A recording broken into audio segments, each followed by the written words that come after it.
Let's bring in Ambassador Michael McFaul. He served as U.S. Ambassador to Russia under President Obama. He's now a professor at Stanford University and an MSNBC contributor. Always good to see you, Mr. Ambassador. Let's talk about this scenario that I've described here with the Russian photographer. Does that raise red flags for you? Well, yes and no. I mean, the political piece is horrible. The diplomatic piece is horrible. I organized the first meeting between Minister Lavrov and Barack Obama, President Obama, in 2009. And of course, we had the entire pool spray there. That was just a huge mistake. And they caused this problem for themselves. And by the way, it's a sign of weakness also to the Russians and to Putin. Can you imagine Vladimir Putin inviting in the American press and not have the Russian press there? So on the diplomatic piece, I think it's a horrible mistake. The extent to which there's a security breach here, I'm not ready to jump to that conclusion because there are lots of foreign journalists, including Russians, that come into the Oval Office over the decades. Obviously, we're more worried about it now, but I'm not sure that's the biggest story. I think the diplomatic screw-up is much more important. So it's the optics of this rather friendly appearance seen in the photos. Is that what you see as being significant? Well, number one, President Trump was afraid to talk to the American press or even have them in the room because of sensitivities about Russia. That looks really weak. Number two, they created this protocol problem by not inviting the American press in. And then number three, just as you said, I think because the American press wasn't there, President Trump was incredibly jovial talking to Minister Lavrov and Ambassador Kislyak.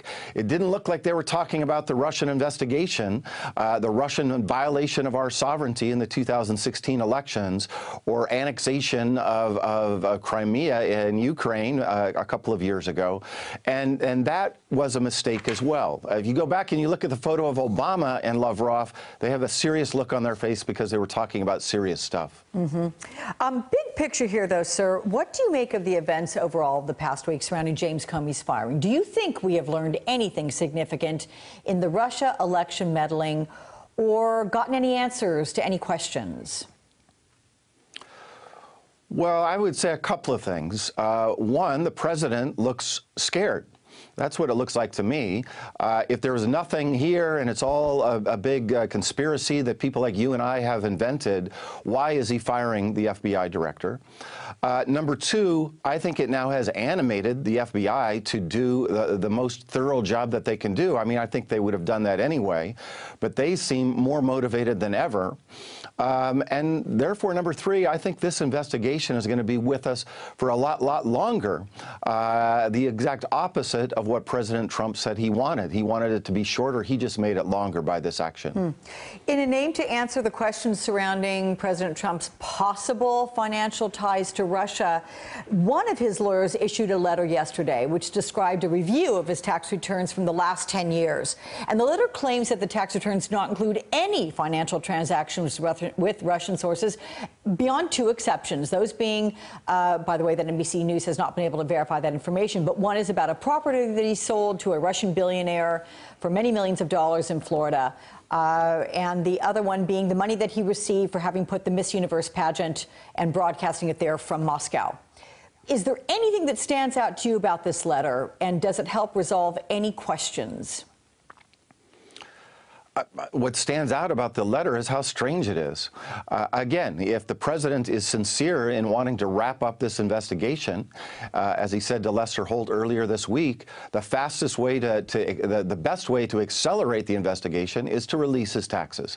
I'm sorry, but this letter, you know, this is by his lawyer selectively giving us information. We need to know exactly all the different transactions, and in particular, he noted the things that he did in Russia.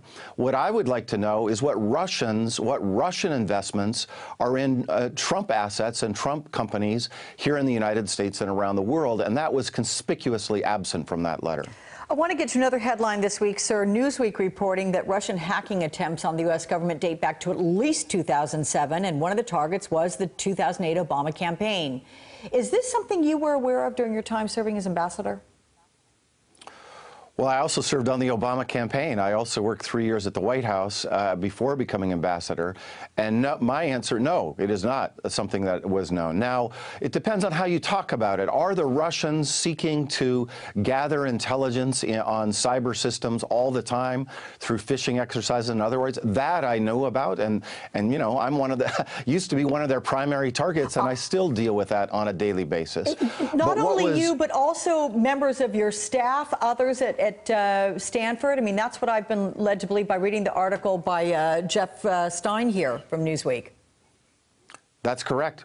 And it happens in a very aggressive way, and we have to remain vigilant.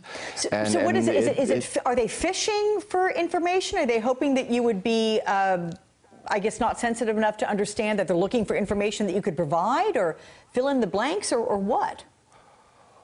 Well, let me be clear. This is something they do every day, 24/7, all across the country, all across the world. I'm one of many targets, and there can be multiple reasons why they might want to do that. One is to gather sensitive information. With me, that's less likely because I don't have access to it now. But two is to gather compromising information about people like me because I speak out against the Russian government. I'm a critic of the things that Mr. Putin does, and so they have an interest in compromising people like me, and that most certainly is part of the motivation. All right. Well, Ambassador Michael McFaul, thank you very much, sir, for always speaking out on this broadcast. I appreciate it. Thanks for having me. Hey there, I'm Chris Hayes from MSNBC. Thanks for watching MSNBC on YouTube. If you want to keep up to date with the videos we're putting out, you can click subscribe just below me, or click over on this list to see lots of other great videos.